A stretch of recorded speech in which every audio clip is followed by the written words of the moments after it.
Buenas mateno.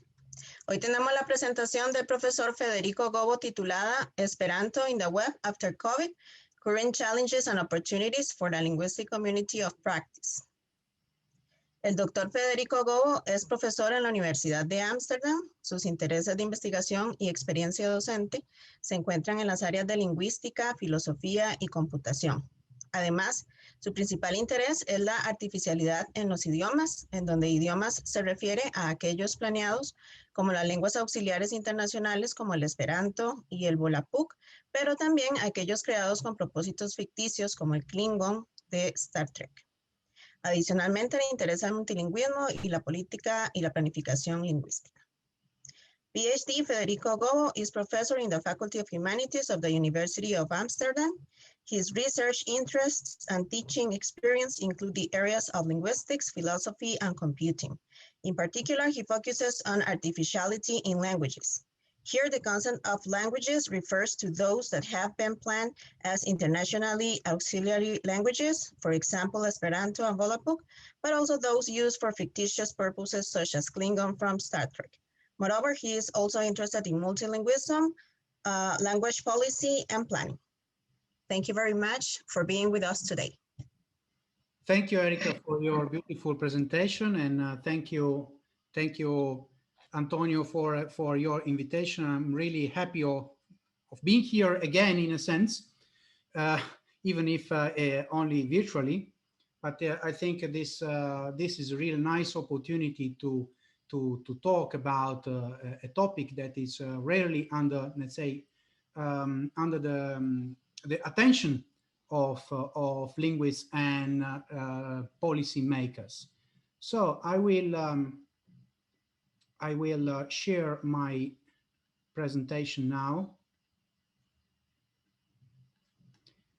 and I will fire it up and explain the topic. So the title is Esperanto in the Web After COVID, Current Challenges and Opportunities for a Linguistic Community of Practice. So what does it mean? What is a linguistic community of practice? A community of practice is a term which is much general in comparison with speech community, because it is defined by the use and practice of something. It can be not only a language, it can be something different. Think, for example, about chess players. They recognize themselves because they play chess and they talk about chess. So, but Esperanto is something different. Is a language, is not playing chess. So, what is Esperanto and why it matters? I apologize with the people who are very knowledgeable about Esperanto for the first part of my presentation, because I have to repeat things that for them will be absolutely trivial, but it is important to understand. In order to understand the situation of Esperanto in the web after COVID, we have to understand what is Esperanto and the situation before COVID and why it matters. So I said that Esperanto is language. What does it mean? In English, the word language is ambiguous because it can define a natural language and an artificial language as well. And there is a lot of confusion about that. I will keep a very long story short, saying that this is the cycle that you can see, the cycle of language vitality in terms of human languages. So languages that can be learned naturally by human beings in childhood, because we are biologically programmed to learn languages, human languages, like Spanish, English, Dutch, Italian, and so on. So normally we learn languages in speech at first. So look at the bottom, and there is a continuum of language variation. The Spanish that you speak in Costa Rica is different from the Spanish that it's spoken in Europe, for example, in Spain. By a certain moment, a language which is something magmatic at first, start to be normalized through a normative variety. And this normative variety comes in a written form. And you can see the arrow that goes up, which is called language planning. So language planning is the collection of phenomena of conscious intervention of human beings in creating a norm of a definite language. So you say what is a standard and what is substandard in a language. Then this, of course, influences language use. So it's the other arrow that goes to the bottom. And so it influences speech. Think about the moment in which you learn to write at school as a children. This influences the way you speak. And this is the cycle. So normally, languages, natural languages, human languages, start from speech, and then they go up to the written form, and then they go back. So Esperanto, in this sense, is an exception. Why? Because it starts not from the oral speech, but from the written variety. So it is written before to be spoken. This is the definition of planned languages. So there are only two, let's say, types of human languages that are exceptions.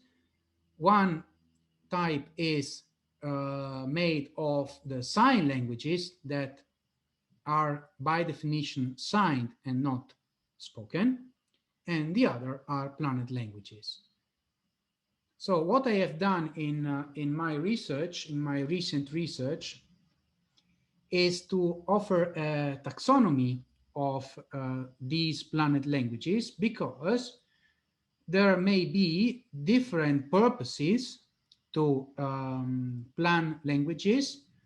And you can see in the vertical axis that on the top, there are languages planned for communication purposes, like Esperanto and some rivals. And you will see you can participate to another talk in Spanish about some examples of these rivals of Esperanto, Volapük and Interlingua, for example, by my colleague Grant Goodall the next week. So on the top, you have languages that are made for international communication. So you can argue why you are talking in English to us, you're not a native English speaker, because we can recognize it after 1 second because of your pronunciation. Maybe we are not native speakers. Why we should speak something different from English? Well, because, you know, English has native speakers, and there is power connected to it. Power that is connected to the states that support English, and there is a long history of English, let's say, being exported also with violence through the world. And if you think about the majority of, let's say, the big players of European languages, there are colonial languages. I'm Italian in origin, and Italian also was exported in Africa, for example. So the idea is to have a language. This is not a colonial language, meaning that it is not imposed by violence, but it is chosen by the people who want to use it as a neutral ground in the middle, at a kind of third space between me being the speaker and you being the addressees. So if my space is the first one and the addressee is the second space, the third space is something in the middle, and we can build up together without anybody being in, let's say, in unfair, better position at the start. This is the idea of these international auxiliary languages that you can find in the quadrant northeast, at northeast, so communication and public. So as you can see, there is another axis, the horizontal axis, that defines the degree of publicity of these languages. It makes absolutely no sense to publish a language for international communication without providing the ways to learn it independently. So the idea is that you learn the language through explicit instructions, prescriptive grammar, bilingual dictionaries, exemplary text, and so on. So in a sense, you provide in a written form at first the standard language. So the whole challenge of these languages is to be spoken. The challenge is orality. The challenge is to have substandard varieties. So it's exactly the complementary way of natural languages. So in the fourth quadrant, theoretically, you could have a language planned for communication, but without, let's say, the code to decipher it, but nobody does it because it's completely without any sense. So the northern west quadrant is only theoretically there. So in truth, we have three quadrants. In the southern quadrants are indicating the languages that are made for different purposes, for expressive purposes, let's say in general. And so that can be for Hollywood, like Klingon, or Dothraki of the Game of Thrones, or other uses for literature, for art. And in these cases, you can have languages that are planned without a code. So you can only see, let's say, the examples, for example, in a diegetic universe, in a fictional world. Think about Tolkien's languages of the Elvish people. Remember, there is not only one Elvish, there are many. At least we can mention Sindarin in Kenya. And for Tolkien, these languages should not be used by fans. So they were secret. And this changes in the 21st century when these languages became also Hollywood languages, and then they were replanned to be also understood and learned by fans. So that's why you see this blue dotted line from left to arrow, sorry, from left to right. The case of Volapük is also interesting. I will not delve into it, but it is, let's say, a rival of Esperanto that completely has lost its cause, but it was then used in the 20th century as language of otherness in some theatrical pieces, in comic books, and so on, especially in Esperanto literature. So also this is the shift, because this language was used in the 20th century and still now as, let's say, for pure pleasure and for aesthetic purposes. So this is, let's say, the general picture.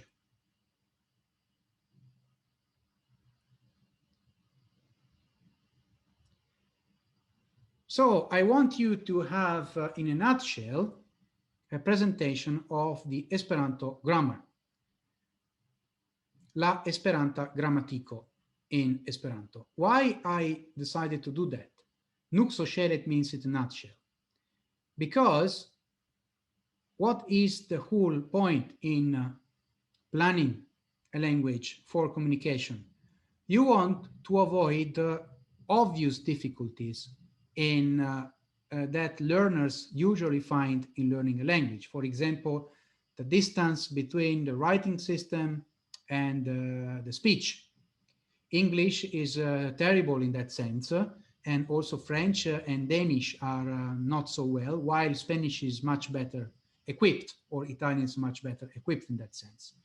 And also, there are, let's say, in plain terms, irregularities in the grammar. You can have many rules to produce, let's say, a plural of a noun. And this you may want to avoid, if you want to speed up the process, to pick up at least the basic proficiency of a language. So this was into the mind of the original language initiator of Esperanto, Ludwig Leger-Zamenhof. We will turn back on him. And now we start from its result. So grammatiko means grammar, and it ends with the O, and that means that all nouns end with the O, common nouns at least, not named. Can you hear me? Okay. While Esperanta, it ends with A, and this A means adjective.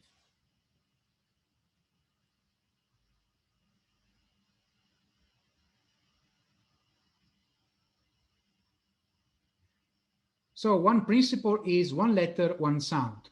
Unu litero, unu sono. And this is similar to Slavic languages like Croatian, for example. You don't have any mute letters in Esperanto. In other words, the pronunciation, it does not depend, sorry, that was too quick, on the position.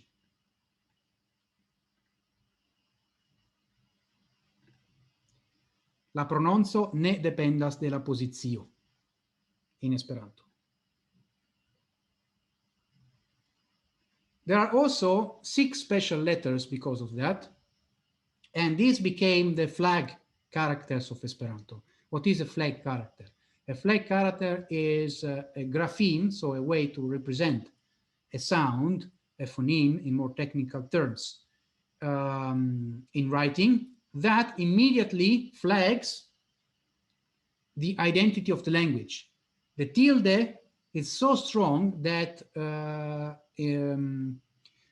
that in Spanish, when you see a tilde, you immediately think about Spanish, even if there is no N behind it.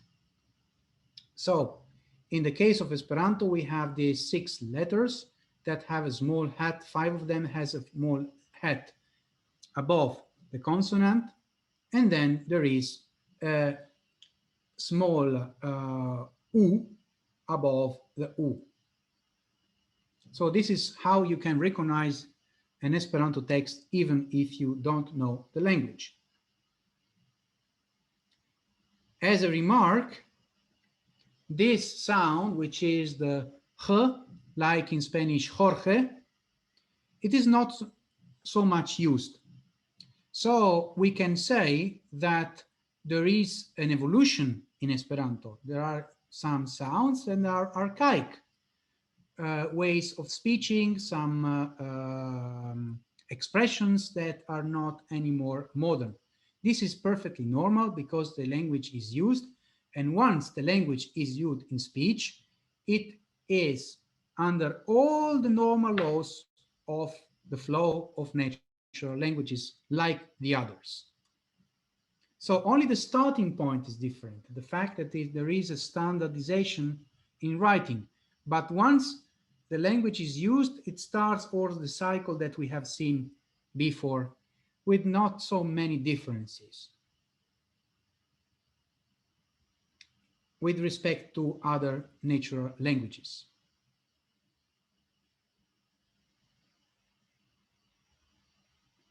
So let's see a rule, regulo in Esperanto.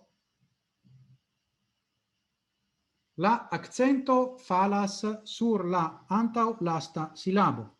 The stress falls, literally, on the penultimate syllable. So why this? Because it is very difficult to predict the stress when the stress is mobile, even for native speakers. And the author, the language initiator, for sure, he had in mind Russian, which is very difficult in that respect. But I can tell you, as an Italian, let's say, native speaker for simplification, sometimes I myself struggle with the accent of some words. I will give you a simple example of that.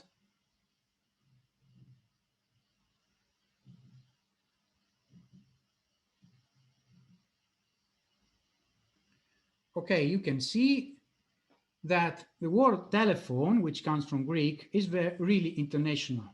It is present in most languages in the world, okay? In German, they say telephone. In English, telephone, okay, there is an E that is missing, and in Italian, telefono. So the same word has three different stresses. In Esperanto is telefono. It's always like that. And this is, let's say, mutuated from Polish, because Polish is almost always with a fixed stress on the penultimate syllable. So this also tells you something else. That is that in order to plan a language which should be fit for international communication, you should, let's say, recycle material structures from existing languages, because otherwise people cannot really map the structures on the languages they know. And also in that way, you have the guarantee that your language is, let's say, within the limits of linguistic variation, meaning that the language respects the rules of the universal grammar, for example.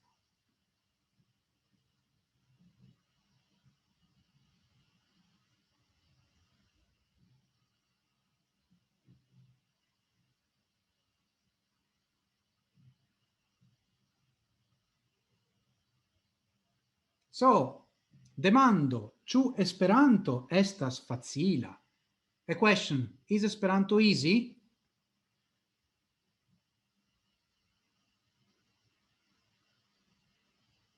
It's a big no, okay? Ne in Esperanto. Why so? Because we do not have a reliable definition of what is an easy language. Ĉar facilaj lingvoj ne ekzistas, because easy languages do not exist. This is what is written, okay, on the whiteboard. This material I prepared during the pandemic for my Esperanto class here in Amsterdam. So this is the point. We cannot define a measurement of easy languages. On the other hand, this, let's say, is layperson's understanding of Esperanto as easy. So what do they mean when they say easy? They do not mean really easy. They mean something else. They mean morphological regular. So there is this big but said that comes from Latin, if you have studied it. Esperanto estas ja regula. Esperanto is, on the other hand, really regular.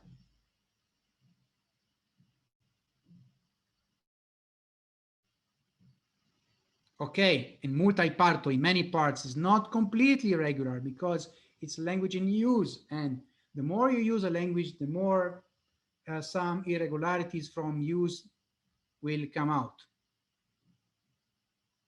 This is the destiny of language use. We cannot avoid it. But it is true that the morphology, the formation of the words is in most part is regular. I give you some examples.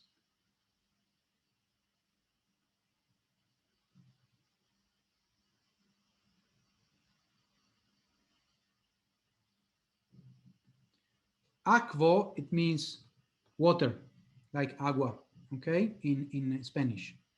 But what is the adjective of aquo? It's aqua. And this is difficult to translate because you cannot really say, I don't know in Spanish, but for example, in Italian, you cannot say something like, okay, I don't want to tell it. I will give you another example. Okay, in Italian, it's idrico.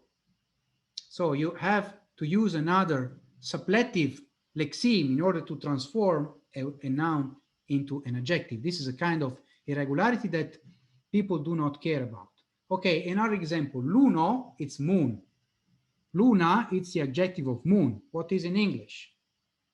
It's lunar. So this happens a lot in English.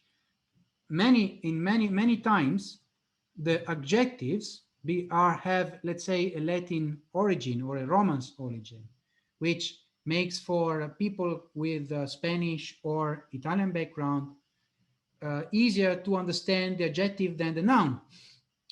In Esperanto, you have only one rule. You simply switch the final vowel and that's it. And even if in your native tongue, if you want, the adjective that does not exist, you can do it. That's not a problem because it is in the rules. This is a kind of freedom that rarely you can have learning other languages. So another example, dento, dentisto. Tooth is dentist in English. So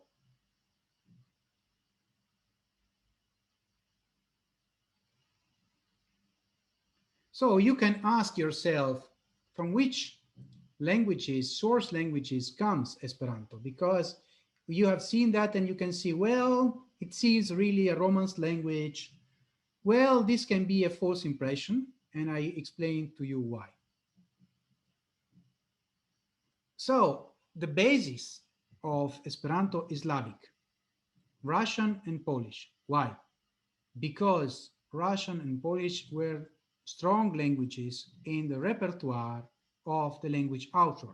In order to understand the structure of a constructed language, a planned language, you have to investigate which languages was the inventor familiar with.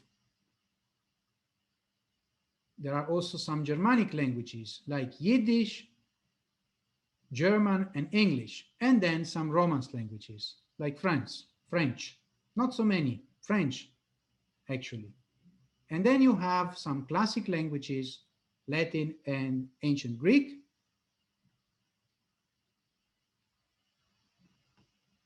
And furthermore, Biblical Hebrew and Lithuanian also.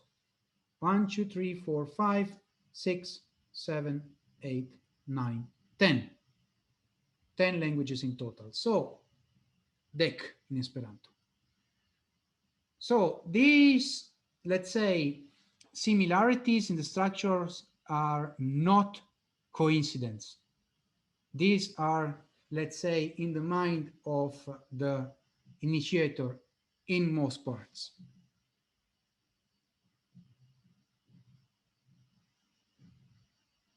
So why we do not see easily Biblical Hebrew or Greek when we see Esperanto at first time?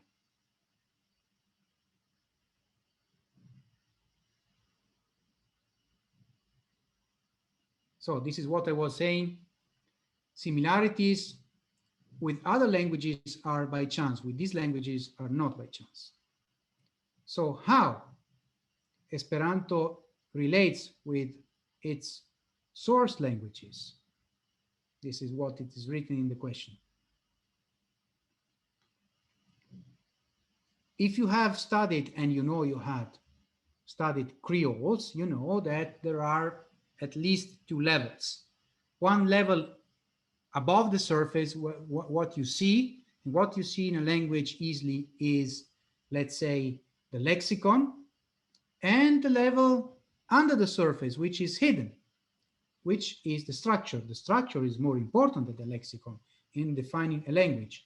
And the structure of Esperanto is Germanic, Slavic. It is not Romance.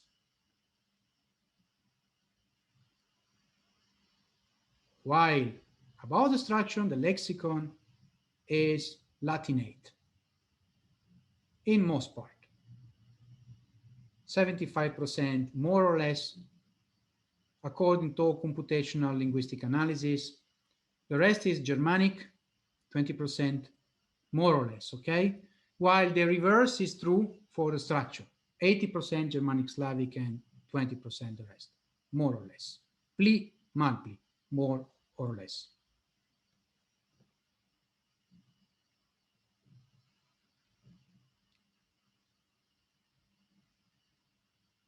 This is a source of difficulty. in learning Esperanto, because you are driven from the lexicon to apply Roman structures, but in many cases this is wrong. I give you some examples.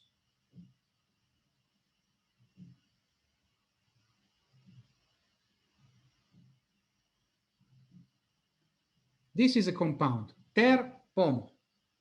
This is the typical word that I explain to my Dutch students.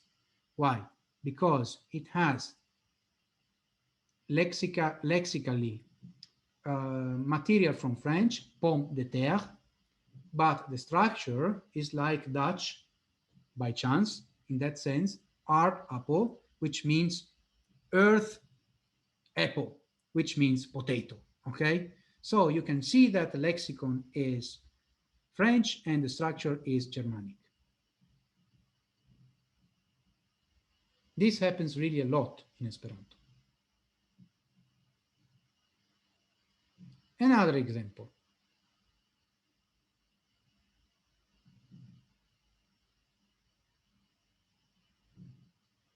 Mi demandas vin pri Esperanto.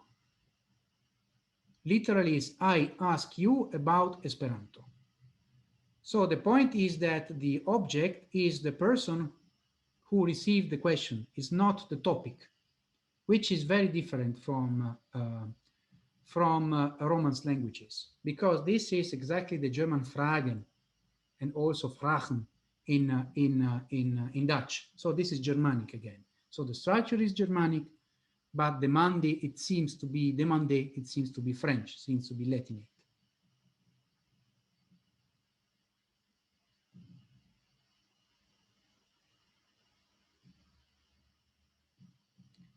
So in a sense, to reach a decent level of Esperanto, you have to be metalinguistically aware. You cannot only learn the language, you have to understand that there is, let's say, a whole structure and a whole logic, between quotes, okay, of the language. Sometimes you have, let's say, parallel structures. Mi ŝatas kanti, this is really like English. I like to sing, okay, literally.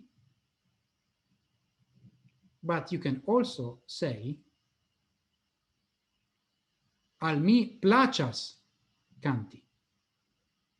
And placi is like in Italian or Spanish.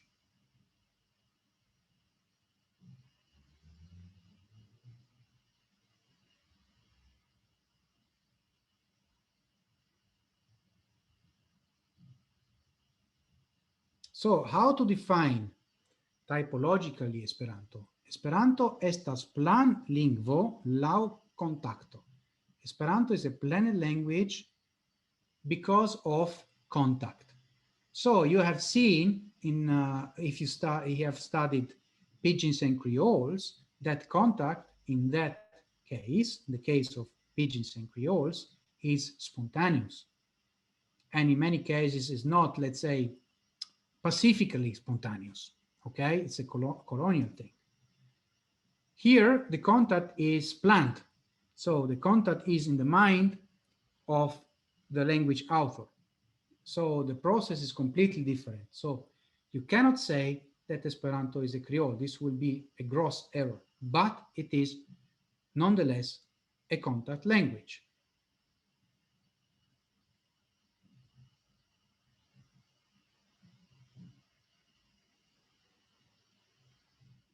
Okay, enough for the structure. So you can have, now you had, let's say, an appetizer, or why Esperanto is a planned language and why it is, let's say, it may be acquired faster, at least in the first steps. Now we see a bit of Esperanto history before the COVID. So the first point was survival, okay? Being alive, actually, being used.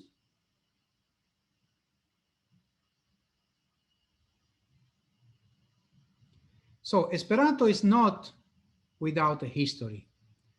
This is, let's say, a naive idea that many people who are not into linguistics think, that you can invent language, you can plan a language without taking into account anything about culture, anything about history, and so on. No, we are products of our time.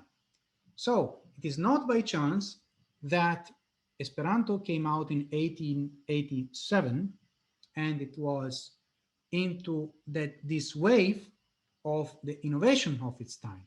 You can see other innovations of the time there. And I like to call them, along with the historians, the first wave of globalization, in which, for example, was decided the Greenwich, the zero time that is so important now, okay?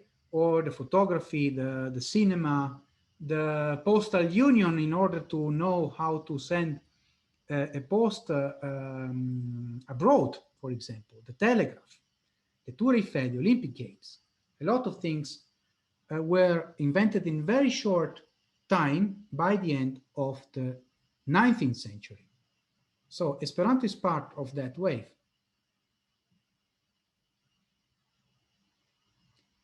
So who was Zamenhof, the inventor? This is a picture from a comic book that I prepared for an atelier, a language atelier of Esperanto for middle school, let's say teenagers.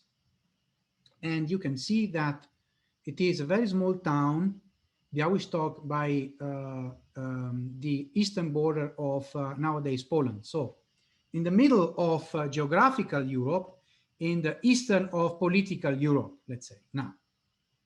And at his time, in Białystok, there were 4 ethnic groups with 4 different languages and religions. They are pictured in the balloon below.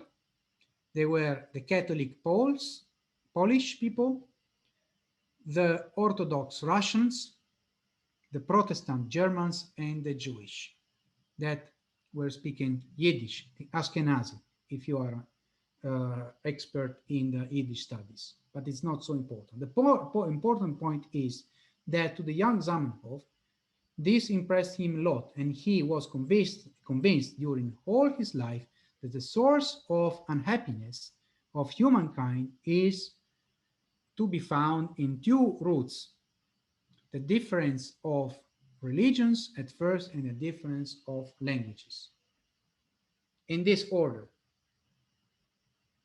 of importance. So he worked on that, and eventually Esperanto, his linguistic project, was a kind of success because it succeeded to form a community. And we can see on the statistics of the first people who were in contact with him, in which they mainly used Esperanto, writing letters and reading the bulletin, a journal, a gazette, if you prefer. They were at first Russian in the 19th century. And exactly in the year 1900, there was the shift from the Russian basic, let's say, first community of Esperanto speakers to the French movement, okay? So we can say that Europe is the lullaby of Esperanto. So the ambition of Esperanto was to be a worldwide language, but it started from Europe in the 19th century, and also in the first part of the 20th century.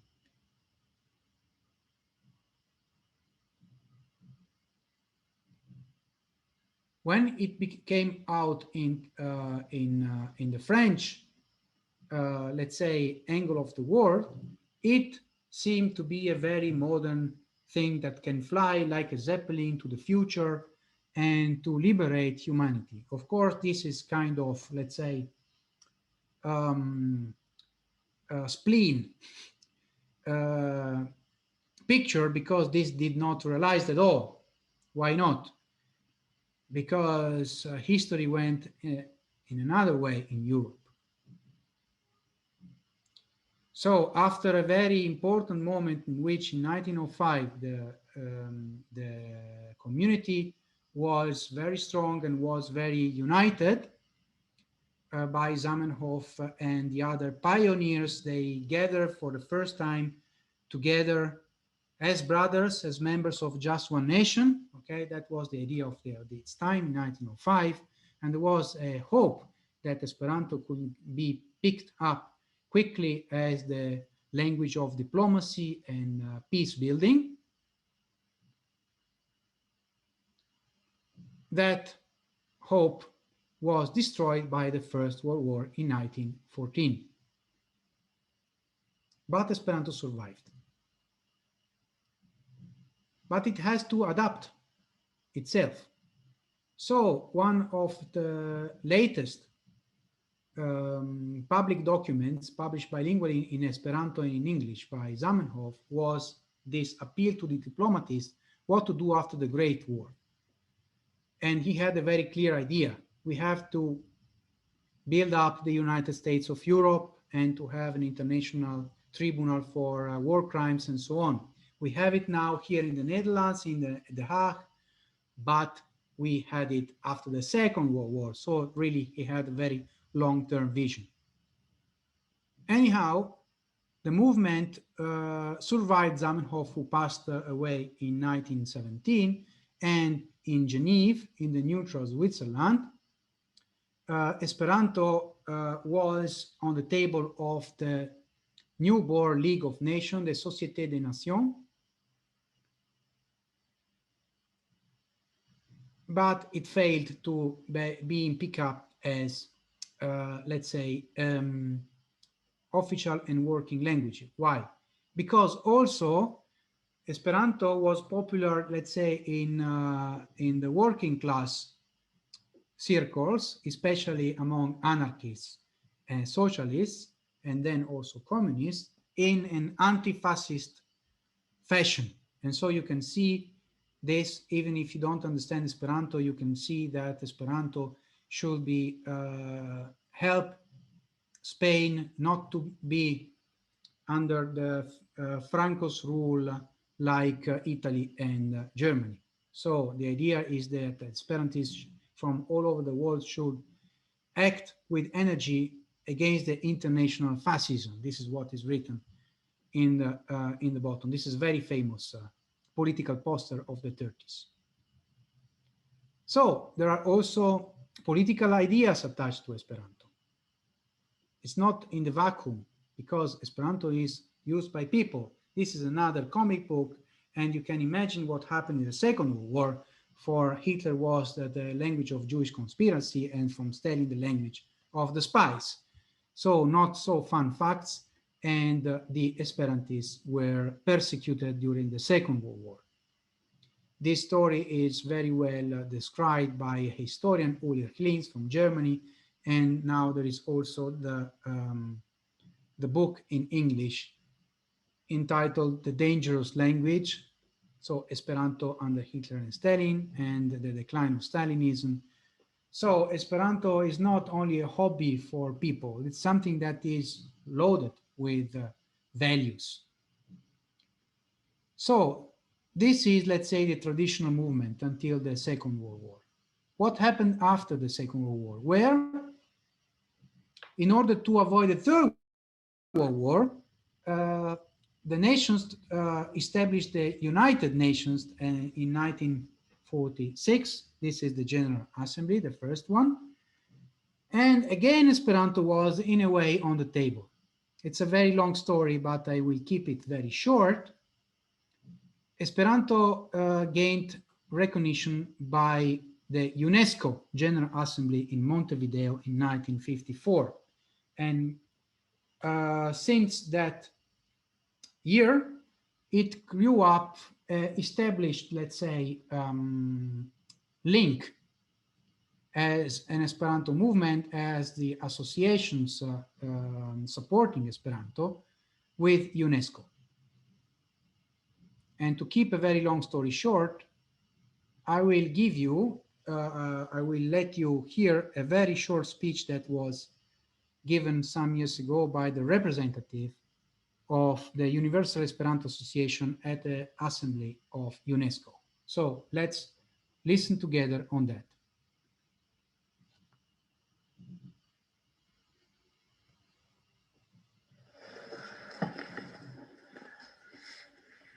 Honorable President of the General Conference, Honorable Director General, Your Excellencies, distinguished delegates, ladies and gentlemen. Communication, that is why we are all here. We are here to find common ground. We are here to increase the understanding of each other. We all want to build partnerships around our values, our beliefs, and our shared vision. Yet, communication is not always what it seems. There are barriers. One of those barriers can be language. Differences in language level and linguistic background, depending on where we are born. The interpretation of symbols and gestures linked to a specific culture. Inequality in self-expression because a certain language may not be recognized while other languages are. Using a specific language linked to a certain culture creates a communication bias. The Universal Esperanto Association tries to address these issues.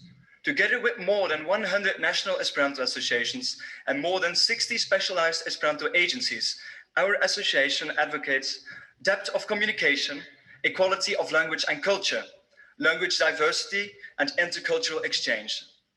Founded in 1908, our association has a long history in advocating these values. For over 60 years, our association has been in consultative relations with the UN and UNESCO. During the UNESCO General Conference in Montevideo in 1954 and Sofia in 1985, our work and achievements were officially recognized as advancing mutual understanding amongst the people of the world. The starting point of the international language Esperanto is the need for better communication, and this through a shared, equitable language, a language that is easy to learn and not bound to any specific political power. This year we are, together with UNESCO, commemorating the humanist who created Esperanto, Ludwig Zamenhof, as it is the 100th year of his passing. We sincerely thank UNESCO and the Polish delegation for helping us realize this celebration, and kindly invite you all to join us on December 11th in this building. We are also happy to announce that as of this year, the revived UNESCO Courier has an Esperanto edition. Communication. I began these comments by emphasizing the importance of quality communication. Let me finish by wishing you a profound, meaningful, and productive dialogue in a spirit of openness and understanding.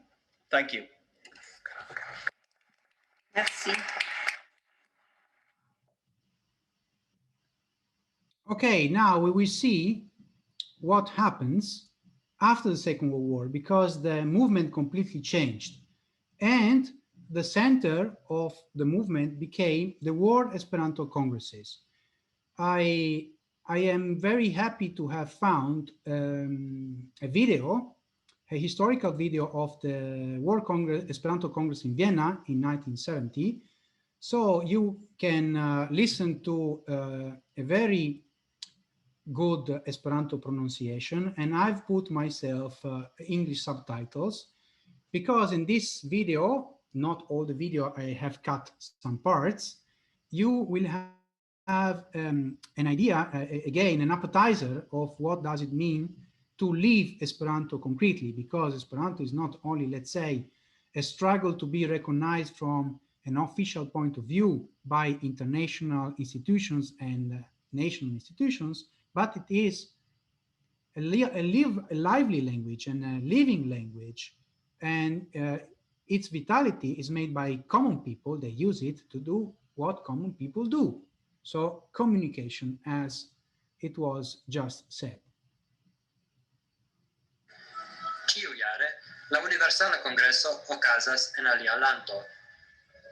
Tiel ĝi saltis en la lastaj jaroj de Tokio al Budapeŝto, de Rotterdamo al Madrido, de Helsinki al Vieno, poste al Londono kaj al Portland en Oregon, Usono. La kongreso estas universala, ne nur geografie, sed ankaŭ laŭ sia enhavo.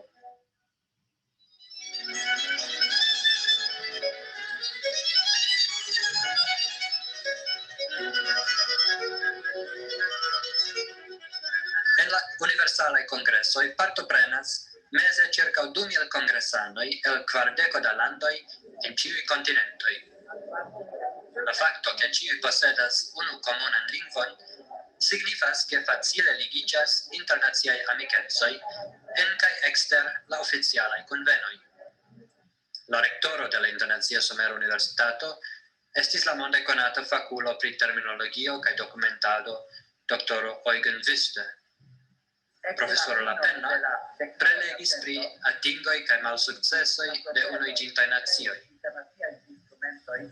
Kiuj ebligos alla homaro savi sin de tiu plago, de tiuj teruraĵoj kiuj kaŭzas la Doktoro Wells prelegis pri transforma genera gramatiko. la arbitracia tribunalo en Havo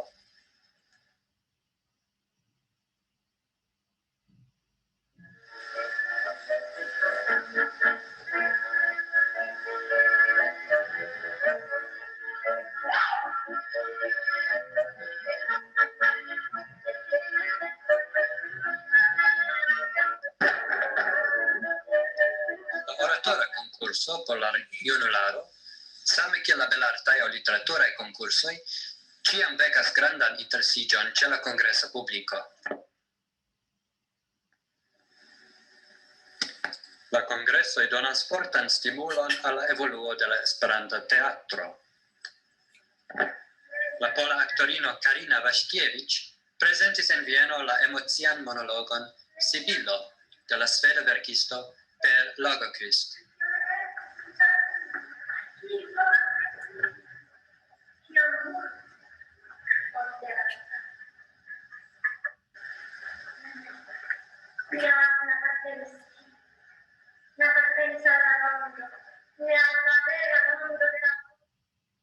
Dum unu semajno, paralele kun la Universala Kongreso, ili vivas kune, ludas, manĝas kaj ekskursas kune, sub la gvido de instruistoj el diversaj landoj.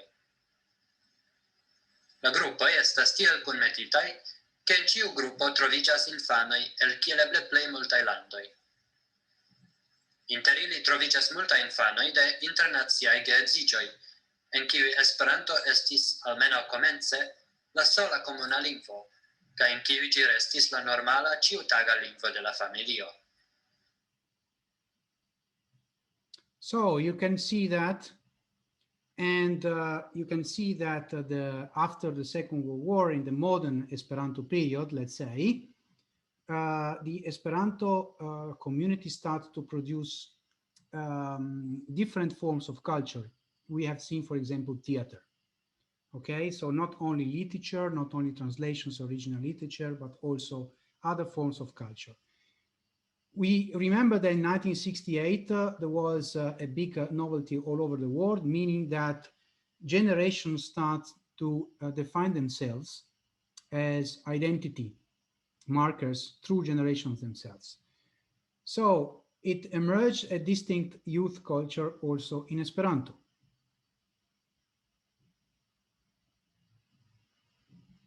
Just to give you what a strange short story that happened at that time, that now it's very famous because of a film in Netflix. There was an Italian engineer that wanted to have a microstate in the middle of the Adriatic Sea, okay? And he wanted to use Esperanto as the, let's say, official language there. It didn't end very well. These are from the film, which is very, very, very nice, even if it's historically not very accurate. But because of the risk of communism on the other part, because Italy was really in the edge, the Italian Navy bombed it, and here is the destruction of the small artificial island put in the middle there. But just to tell you that Esperanto speakers can have, let's say, non-mainstream ideas in order to change the world. And this is really, really interesting, I think. In many cases, they are a social avant-garde. And yet the moment of the explosion. This is the original footing, actually, not the film. So here I have another historical video from a youth congress, a very important youth congress in Finland in 1980, in which you can see that the atmosphere is completely different from the solemnity that you have seen with university professor, diplomats, and so on in the Universal Congress in Wien beforehand. En qué Lando vivenas? Mi venis el Pollando, el suda parte de Pollando, povas diri, Bielsko-Biała. Kaj kial vi okupiĝas pri Esperanto? Kial mi okupiĝas pri Esperanto? Jes, kial? Tiel, ke per Esperanto mi la plej bone povas interkompreni kun aliaj junuloj el aliaj landoj. Ĉar antaŭe mi lernis francan lingvon, rusan lingvon, sed nek per rusa, nek per franca mi povus tiel bone kompreni kiel per Esperanto. Kiel much? So you can see that the motivation of learning Esperanto is very, let's say, concrete and practical, not with distant ideals of changing the whole society. Mi estas deknaŭ jaroj. Kaj ĉu vi jam delonge parolas Esperanton? Jes, fakte mi estas denaska esperantisto. Denaska? Do vi jam hejme lernis ĝin? Jes, mia patrino venas de Pollando kaj mia patro estas dano kaj li renkontis la aliajn pasjarojn kvindeknaŭ en la Esperanto-kongreso tiam. So this is another example. Some people learn that in the families, and then of course they grew up naturally with Esperanto, and this is the concrete proof without any doubt that Esperanto is a natural language in that sense, because it can be learned, and it is learned also in the family without, let's say, explicit instruction. Children that learn Esperanto in the family, they do not know anything about what is a planned language and so on. This is something that they may learn afterwards, but they simply listen and they learn. Estas pli forta movado esperantista. Ekzemple en tiu kongreso alvenis 12 kataluna bandaroj, kaj nur unu ol hispana. So in this case, this is a young Catalan speaker that is, she is very proud that there are more Catalans than Spanish in the Esperanto Congress. So that does not mean what I have previously said, that there can be, let's say, political ideas attached to Esperanto, but it's, let's say, that it's more variegate, the picture after the 70s, in the 80s, of the previous century. So there is not a monolithic idea of Esperanto culture, but there are many, many different varieties and ideas that are all sustained on the fact that we should respect one the other, and we want to communicate with the others without fighting, you know, without war or combat or fighting. And then you can see this music plays a very important role. It's a bit like flower power, if you want. It's a bit like 70s. And this is a wave that stands long, long until now. Music becomes a very important part of Esperanto culture since the 70s at least. And so the other thing is the linguistic landscape. When you have to organize a Congress, you have to change, let's say, the linguistic landscape, putting signs in Esperanto in order the Congress persons to orienteer in the space. So where is the place to sleep? Where is the place to have the Congress, to eat, and where is the bar?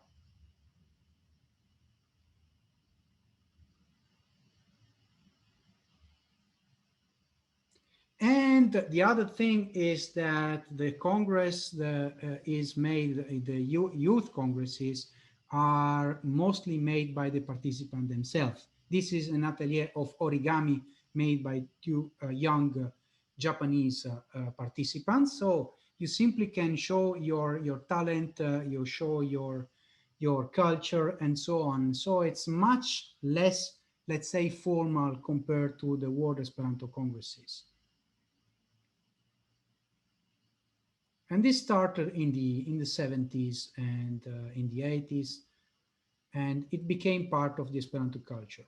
So you can see that people are following the instructions to build their birds made with paper and to have fun themselves. Of course, there are possibilities to buy books and to be together.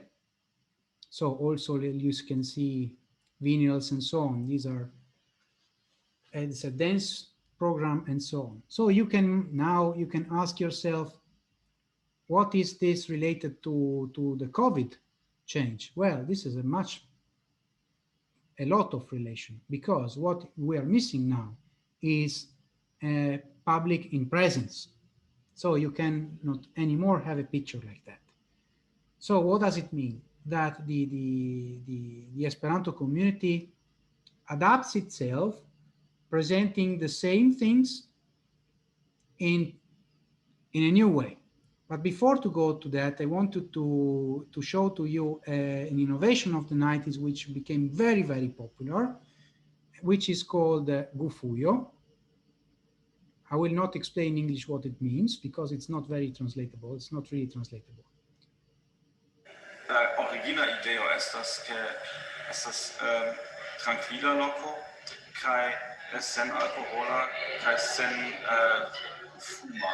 En la Gufuyo ni volas trankvile trinki nian teon kaj eble manĝi keksojn kaj dolĉaĵojn kaj aŭskulti trankvilan muzikon. Ĝi estas ofte konsiderata kiel kontrastpunkto kontraŭ la trinkejo, loko por brui, loko por esti trankvila. Tio ĉi estas kvazaŭ iu rezervejo kaj ĉi tie ni havas kelkajn etajn regulojn, ke unu homo ne ĝenu la alian kontraŭ.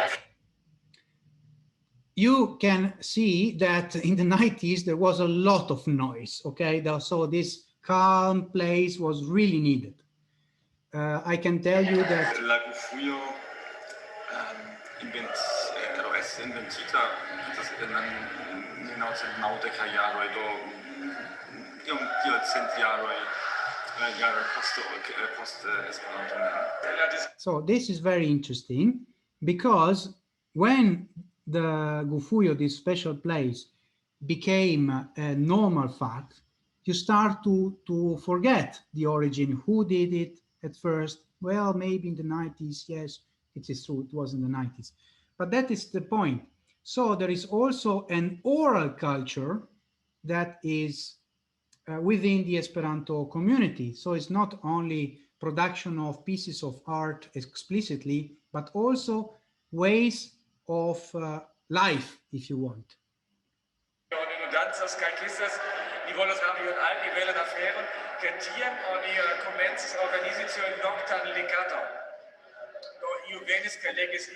Esperanto literaturon aŭ poezion aŭ prozon, poste komenciĝis tiu serio de akustikaj koncertoj en Esperantujo, foje ankaŭ estis io spontanea. La nomo Gufuyo estis ĉar do Gufujo estas trankvila besto. Ujo vere estas iu kiu enhavas io, kaj Gufuyo provas esti tian etoso, ke ni veras ĉi tie en la lumo de la kandeloj ĉirkaŭ ĉi tablo, kaj ni vidas vere unu al alian, kaj ne multe la ekstera mondo. Ni konscias se ekzistas brua drinkejo kaj alia tablo kun alia ujo aŭ cirklo.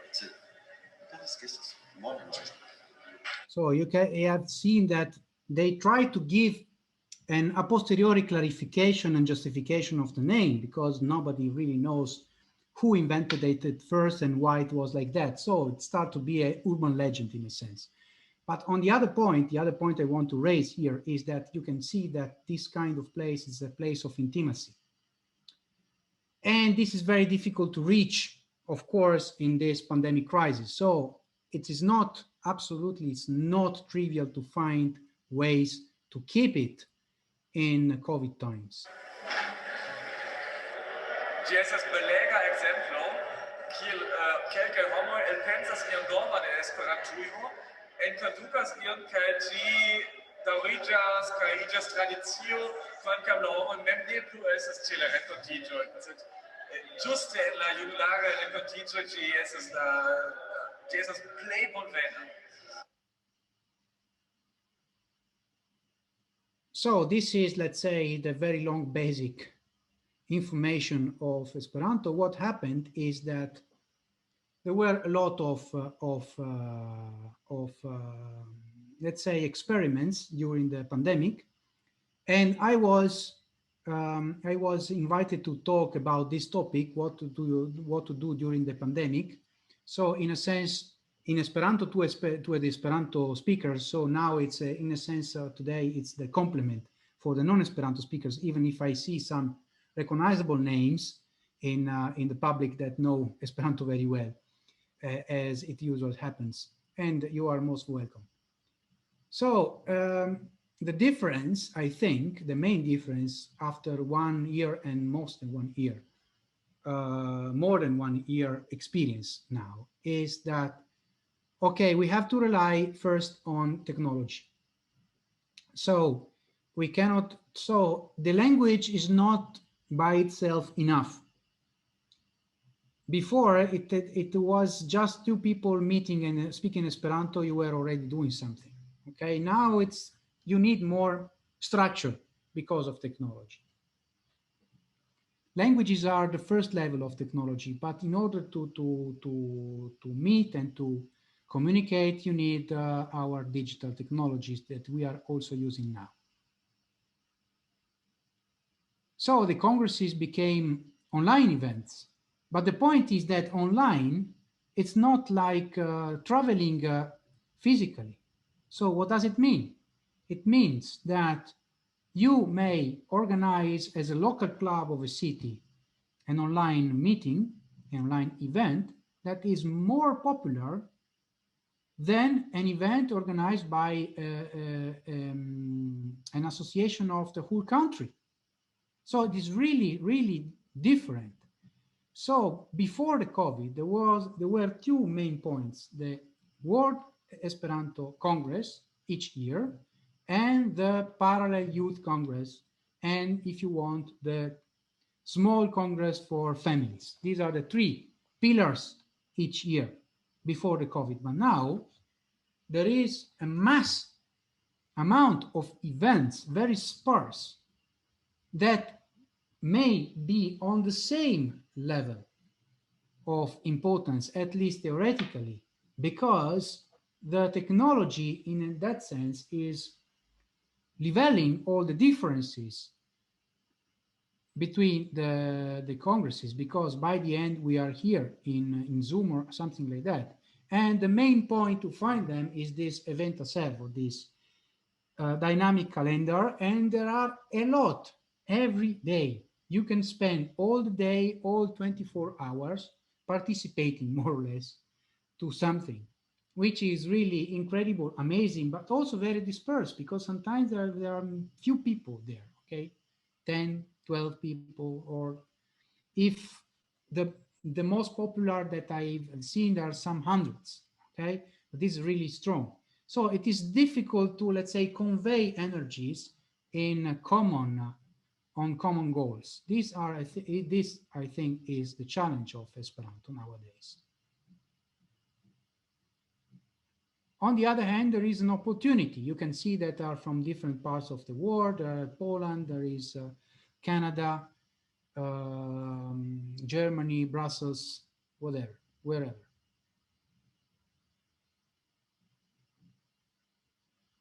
And I was explaining that in Esperanto. And this is the place of the local group in Amsterdam, of course. We also organize something sometimes, and that's it. But it's different. So the great opportunity now is that the basic learning of the language happens online for free, with apps, with YouTube. You can listen to Fresh Esperanto. You can achieve a good level if you find a niche in which you are interested in, some topic. So this is amazing.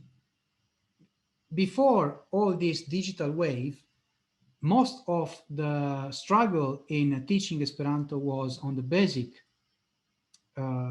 Esperanto learning. But now it should change. My students at the University of Amsterdam, in many cases, they come not really knowing zero at the first class. They want to have a kind of advantage, so they follow some class online in order to have some basic information of the language. And this means that I had to adapt myself and to change the level. So the middle level now is the challenge. Because if you're already fluent, it's okay.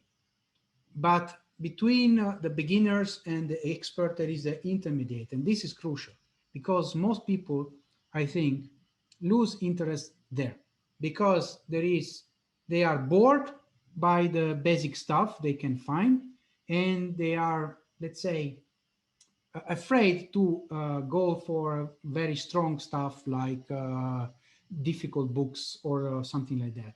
The middle level is what we have as Esperanto teachers to focus on, I think. So this is the opportunity and the challenge together. And I want to mention only Duolingo because Duolingo is very popular and you can learn Esperanto through English, Spanish, Portuguese, and soon through Chinese and French, which is really amazing. Some people love Duolingo, some people hate it, but I can tell that at least there is an impressive number of people who have a basic understanding and learning of language through this free course. We are going through the end of my talk. What you find now are a lot of YouTubers, artists, musicians here and there, professionals and amateurs. For example, now there is this YouTuber, Chelsea, that is very popular, and she interviews musicians. Or sometimes there are professionals that pick up Esperanto in order to enlarge their audience. And I want you to listen with you some seconds of an Esperanto song that was translated by myself, actually, which is called Mezameriko. Purpur kaj blu, veder bara kupra kaj ruĝa Venecia, angul vidpunkт kaj perspektivo varianta nun. Ni malfidemas tiel forte kaj timeme pri la estonteco. Vide al vi retrovas parton ĉe de mondo kiu daŭras plu. En mozaico floras. Estas la parto plej bona de nia universo kiu ŝajnas disfali. Estas la salto kiu brulas l'asfalton kaj lasas polvon surtere. Jen kompartigo, jen mia mantro de amo. Memorigindas livido racconta, vive verkenda kaj kune.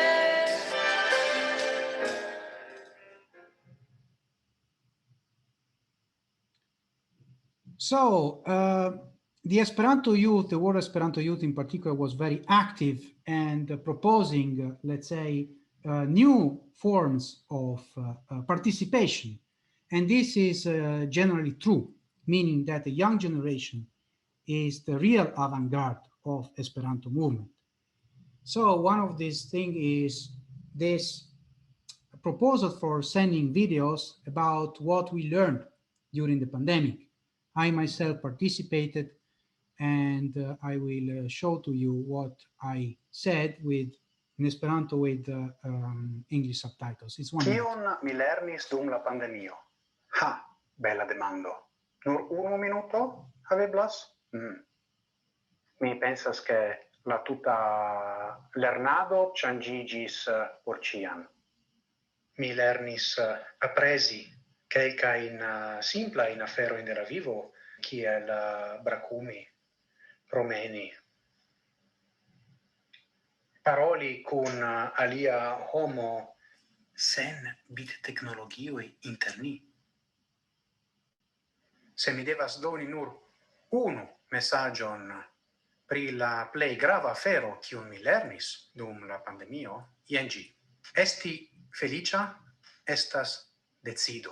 Mia feliĉo ne plu dependas de la ekstera mondo, sed dependas de mi mem.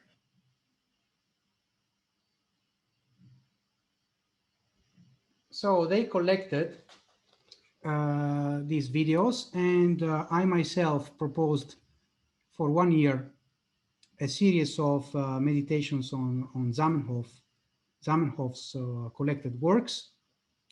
Yes, one per day was completely crazy, and I was supported and supporting this literary prize called Ink. So there are new things that are coming out, and the important thing I think that we can say is that Esperanto speakers are becoming more and more prosumers. So they are not only consumers of material, but also produce material that can be consumed by the others. And this is a good way to communicate in this pandemic. What will be lost after the end of this pandemic, or in the new, let's say, in a new way of living together with it, we don't know. But it's a very interesting time, and it's very exciting. So I think that the Esperanto world is a kind of avant-garde in reacting to this. So I want to say you namaste, thank you.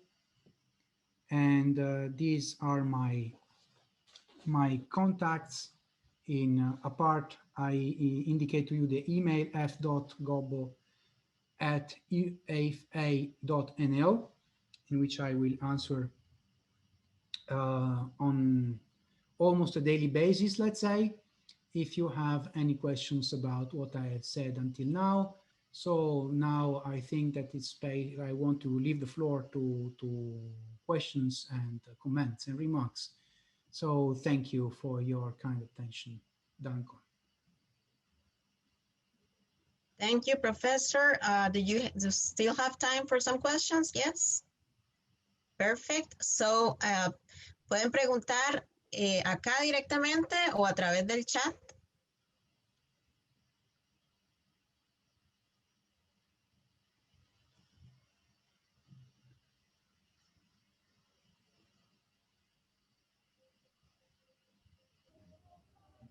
Maybe I have a question. I will make it in Esperanto and yes, later in Spanish.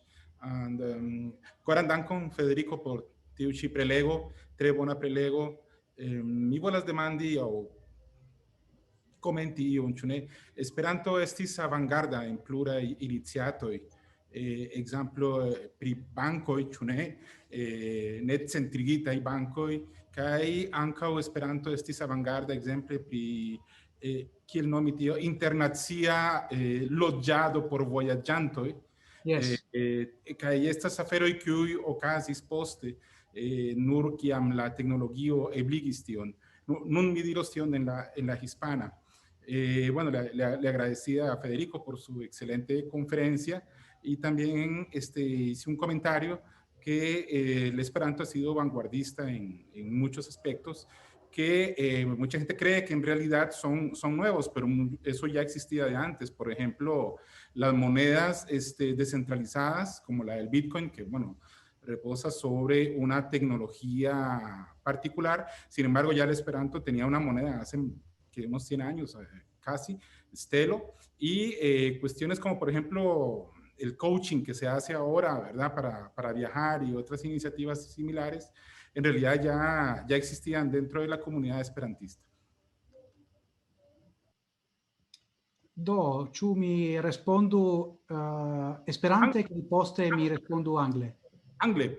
Angle, okay, in English, okay. All right. So, yeah, you're absolutely right. It is not by chance that some of these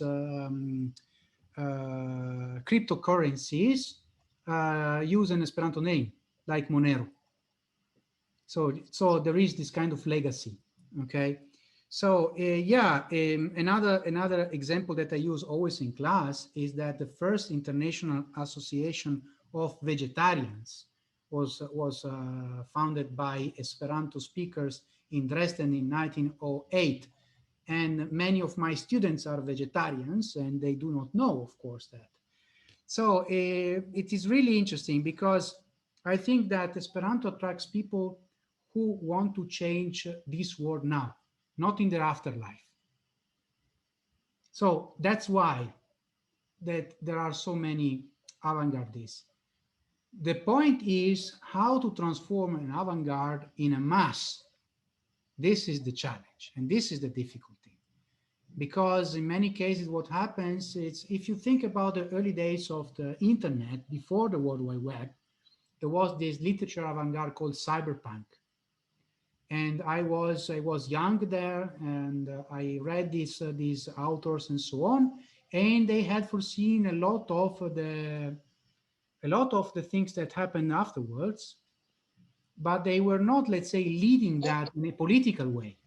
So this is the point, you know. So if you are in literary and intellectual avant-garde, that does not mean that you really change the world deeply. But on the other hand, one can reply, well, if you have watched Matrix or Blade Runner, they were derived from this literature, from this science fiction literature. So they had an influence. So it is very tricky to understand at what moment an avant-garde should transform itself in something different. And Esperanto is no exception in that.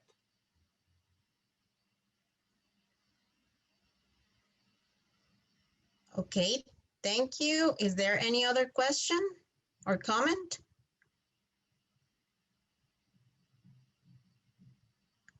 There is one question in the chat from Manuela Burgelea. She asks, did the pandemic contribute to the digital divide in the Esperanto world? Oh, that's a very nice question. Okay, we do not have, let's say, longitudinal studies on that. So we don't know. So this is the first point. From an anecdotal point of view, we can say that for sure there is no intergenerational divide. I mean, there are a lot of elders, Esperanto people who are elders, that participate into the virtual meetings, and this is a very good sign. So this is not common, let's say, outside the Esperanto world to do that, and they are welcome like all the others. And in let's say a geographical point of view, of course, if you live in a place in which you have very bad connection, this is a problem, and this is what I referred as a first point in my previous conference into the Esperanto in Esperanto to the Esperanto speakers.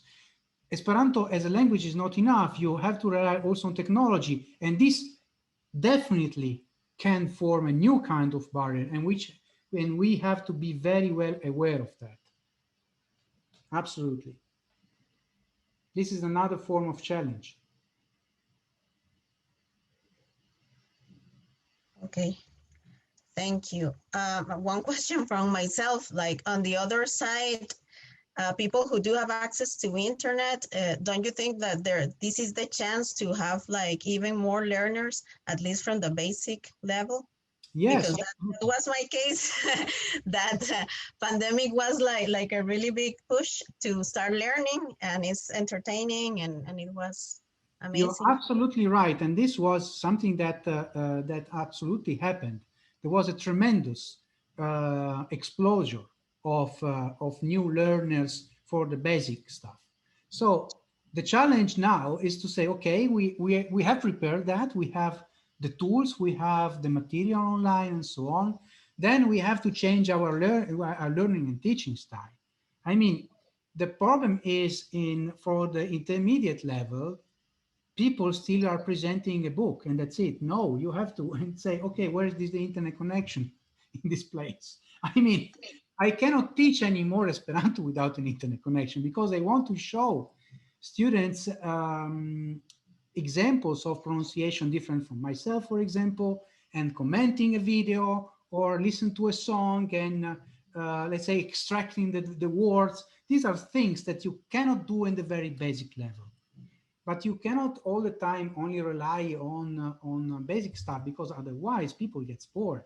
So we are fronting now a challenge to prepare new materials which should, let's say, mesh up what is already out there and connecting all the things. And I talk, of course, myself at first, I tried to do it during my pandemic Esperanto courses. I have 2 and 9 months distance, and something changed because I became more used to prepare videos, for example, and I did not know how to make subtitles before the pandemic.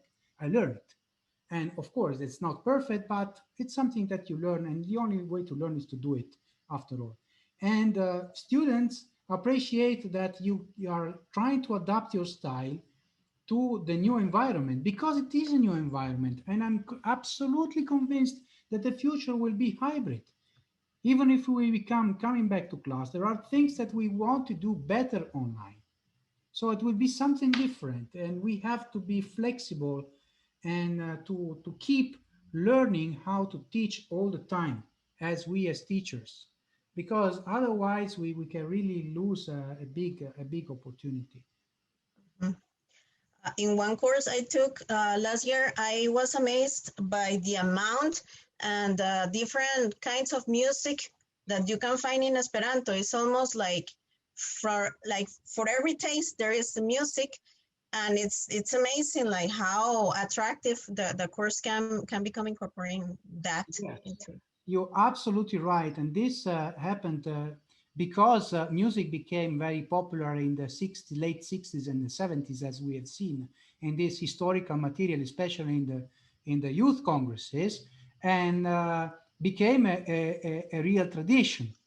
Because if you are a garage band and you want to have an international public, it is very convenient to learn Esperanto and to sing your songs also in Esperanto, and you can receive very different, very diverse, let's say, feedback, and having a close contact with your public, which is something that an artist, a singer, a musician in general likes a lot. So that's why there is this incredible mass of production. Of course, the point is to go from there to something more professional. And that's why also I wanted to show to you Chiara, who is a professional in Italian, and then she came into the Esperanto scene, and she records in professional studios, for example. One of the things that sometimes you watch videos of Esperanto music and the quality of sound is not so good because they are not recorded well, and you need professionals to do that. And so this is the other part of the challenge. So we have done a lot, we can do more. Perfect. We do have another question from Guilherme Fians. He asks, do you think Esperanto and other constructed languages depend more on technologies to be spoken, written, used than natural languages?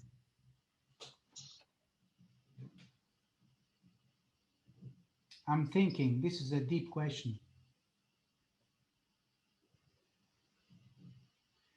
Well, nowadays, for the COVID thing, maybe yes.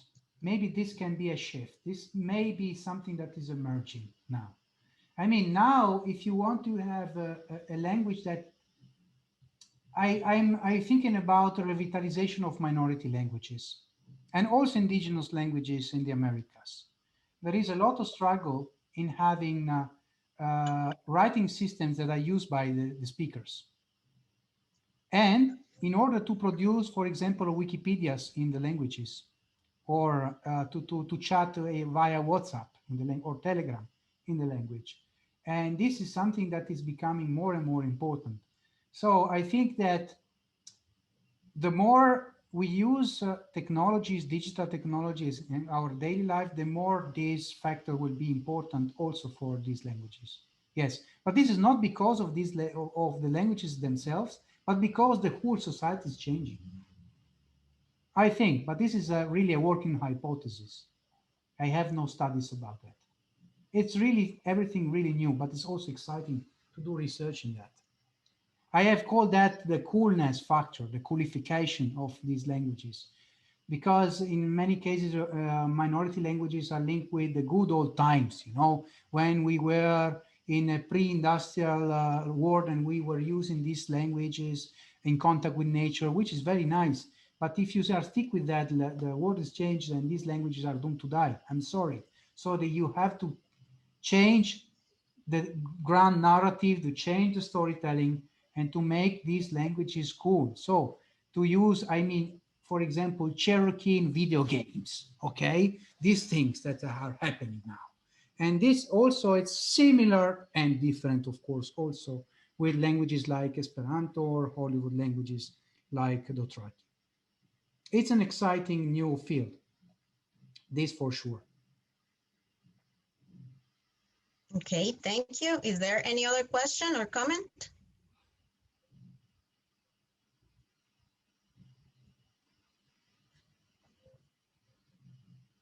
Okay, then, well, it seems that nobody else has questions.